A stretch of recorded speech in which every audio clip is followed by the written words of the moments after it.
ایک ایکسپیریمنٹ جس کے بارے میں ہم سب نے سن رکھا ہے کہ ایک سائنسدان نے مرتے ہوئے شخص کے اوپر ایکسپیریمنٹ کیا۔ مرنے سے پہلے اور مرنے کے بعد کے وزن میں 21 گرام کا فرق تھا۔ اس سے اس نے یہ ثابت کیا کہ 21 گرام روح کا وزن ہوتا ہے۔ روح کے نکل جانے کی وجہ سے 21 گرام وزن کم ہو گیا ہے۔ یہ ایکسپیریمنٹ ہوا تو ضرور تھا، لیکن یہ ایکسپیریمنٹ 1901 میں ہوا۔ آج کی ریسرچ اور ٹیکنالوجی کے مطابق اس ایکسپیریمنٹ کو اتنا سنجیدہ نہیں لیا جاتا۔ تو کیا ہے یہ روح؟ تمام مذہب ثقافتوں میں روح کا کیا کردار رہا ہے؟ ہر مذہب نے، ہر کلچر نے، ہر ثقافت نے روح کو کیسے ایکسپلین کیا ہے، آج کی ویڈیو میں ایک ایک کر کے ڈسکس کریں گے۔ چلیں ویڈیو کو شروع کرتے ہیں۔ السلام علیکم، میں ہوں مزمل۔ اگر آپ ہسٹری، اسلامک اور حیرت انگیز انفارمیشن میں دلچسپی رکھتے ہیں تو چینل کو سبسکرائب کریں۔ دنیا میں جتنے بھی مذہب ہیں، جتنے بھی ثقافتیں ہیں، ان تمام میں روح کا ذکر کیا گیا ہے۔ روح کو اس طریقے سے ڈیفائن کیا گیا ہے کہ وہ زندہ رہنے کے لیے ایک لازم جز ہے۔ گریکس یعنی یونانی اس کو سائیکی کہتے تھے، جس کا مطلب سانس یا اونگ کے ہیں۔ لیٹن زبان میں روح کا نام اینیما تھا۔ اس کریکٹر میں حرکت ڈالی جاتی ہے، یعنی روح ڈالی جاتی ہے۔ اسی طرح یہودی بھی روح کو ایک نہ نظر آنے والی چیز کہتے ہیں جسے شعور دیا گیا۔ ویسے تو روح ہر جاندار میں ہوتی ہے، لیکن انسان کی روح وہ واحد ہے، ہمیشہ کے لیے امر ہو سکتی ہے۔ اسی طرح ہندوازم میں بھی بیکٹیریا سے لے کر ویل مچھلی تک ہر جاندار میں روح ہے۔ ابن سینا جو کہ ہمدان کے ایک جیل میں تھے، اور وہاں انہوں نے ایک ایکسپیریمنٹ کیا۔ اس ایکسپیریمنٹ کو دا فلوٹنگ مین کہتے ہیں، یعنی تیرتا ہوا شخص۔ یہاں پر ابن سینا نے کہا تصور کریں کہ کوئی شخص ہوا ایک شخص ہوا میں تیر رہا ہے اور اس کا جسم کسی چیز کو چھو نہیں رہا۔ وہ شخص اپنے جسم سے ڈسکنیکٹ ہے، اس کے باوجود بھی وہ اپنے ہونے کو محسوس کرے گا کہ وہ کہیں پر ایگزسٹ کرتا ہے۔ اسی چیز کو ابن سینا نے کہا کہ جسم کے بغیر بھی وہ اپنے آپ کو محسوس کر سکتا ہے۔ یہ روح کی موجودگی کا ثبوت ہے۔ لیکن روح کا کنسیپٹ ابن سینا سے بھی بہت پرانا ہے، 3000 سال پہلے کی لکھی کتابوں میں بھی ملتا ہے۔ ایرسٹوٹل نے بتایا کہ پودوں میں بھی روح ہوتی ہے، لیکن پودوں کی روح افزائش نسل کے لیے ہوتی ہے۔ چوپایوں میں بھی روح ہوتی ہے، لیکن ان کی روح حرکت کے لیے ہوتی ہے۔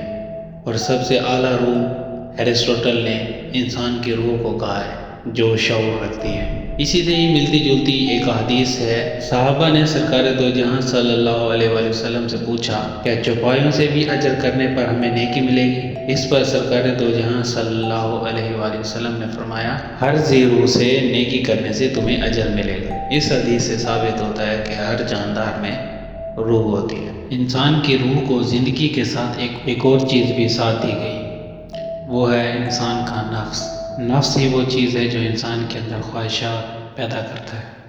نفس کے بارے میں ایک حیرت انگیز حدیث ملتی ہے، وہ یہ کہ ایک شخص بھاگا سرکار دو جہاں صلی اللہ علیہ وآلہ وسلم کے پاس حاضر ہوا اور بولا، یا محمد صلی اللہ علیہ وآلہ وسلم، میرے نفس میں ایسے خیالات آ جاتے ہیں کہ میں ان خیالوں کے بدلے میں آسمان سے گر جانے کو بہتر سمجھتا ہوں۔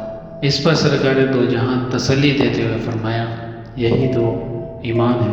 کیونکہ ہمارا ٹاپک نفس نہیں ہے بلکہ روح ہے، تو ہم روح پر واپس چلتے ہیں۔ قرآن و حدیث میں روح کی 5 سٹیجز بتائی گئی ہیں۔ روح کی پہلی حالت یہ کہ جب وہ عالم ارواح میں تھی، جہاں پر سب روحوں نے مل کر اللہ تعالیٰ سے وعدہ کیا تھا۔ قرآن میں اس وعدے کو عہد الاصل کہا گیا ہے۔ روح کی دوسری حالت جب وہ ماں کے پیٹ میں ہوتے ہیں۔ اس حالت کی ایک بہت ہی مزیدار حدیث میں آپ کو بتاتا ہوں۔ سرکار دو جہاں صلی اللہ علیہ وسلم نے فرمایا، ہر شخص ماں کے پیٹ میں 40 دن تک ایک نطفے کی حالت میں ہوتا ہے، پھر اتنے ہی دنوں میں وہ ایک خون کا لوتھڑا بنتا ہے، پھر اتنے ہی دنوں کے بعد وہ ایک گوشت کا ٹکڑا بنتا ہے۔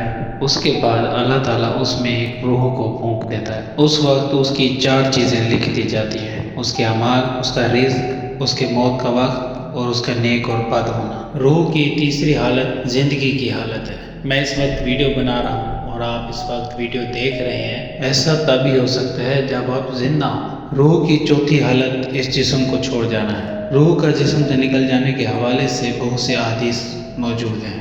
سرکار دو جہاں صلی اللہ علیہ وسلم نے فرمایا، مومن کی روح انسان کے جسم سے نکل جانے کے بعد ایک پرندے کی شکل میں ہوتی ہے اور وہ جنت کے باغات سے کھاتی پیتی ہے یہاں تک کہ اسے دوبارہ اس کے جسم میں لوٹا دیا جائے۔ سرکار دو جہاں صلی اللہ علیہ وسلم کی وفات کے بعد حضرت طلحہ رضی اللہ تعالیٰ عنہ بڑے اداس رہنے لگے۔ اس پر حضرت عمر بن خطاب رضی اللہ تعالیٰ عنہ نے پوچھا کہ اے طلحہ تم اداس کیوں رہتے ہو؟ تو انہوں نے بتایا کہ میں نے سرکار دو جہاں صلی اللہ علیہ وسلم سے سنا تھا کہ میں تمہیں ایسا کلمہ سکھاؤں گا کہ موت کے وقت اگر کوئی شخص موت کے وقت وہ کلمات پڑھ لے تو اس کی روح جسم سے نکلنے کے بعد سکون میں چلی جائے گی۔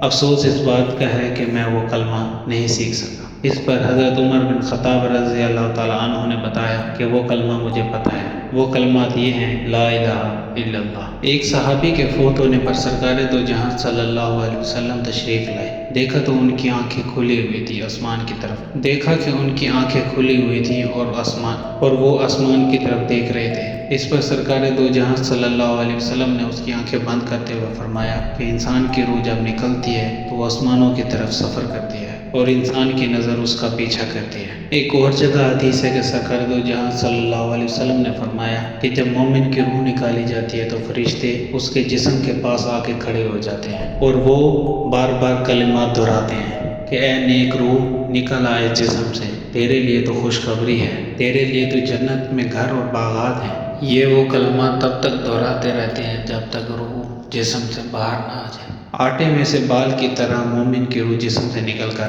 باہر آ جاتی ہے۔ روح کی پانچویں حالت جسم میں دوبارہ لوٹائے جانے کی ہے۔ وہ روز جب سور پھونک دیا جائے گا، تمام انسانوں کو موت کے بعد ان کے روحوں کو ان کے جسم میں دوبارہ لوٹا دیا جائے گا۔ حشر کا روز، وہ اللہ کی عدالت کا دن جہاں پر تمام نیک روحیں بد روحیں اپنے جسموں کے ساتھ موجود ہوں گی۔ دعا ہے کہ اللہ ہم پہ رحم فرمائے۔ یہ تھی آج کی ویڈیو، امید ہے آپ کو ویڈیو بہت ہی اچھی لگی ہوگی۔ ملتے ہیں ایسی انفارمیٹیو ویڈیو میں، تب تک کے لیے اللہ حافظ۔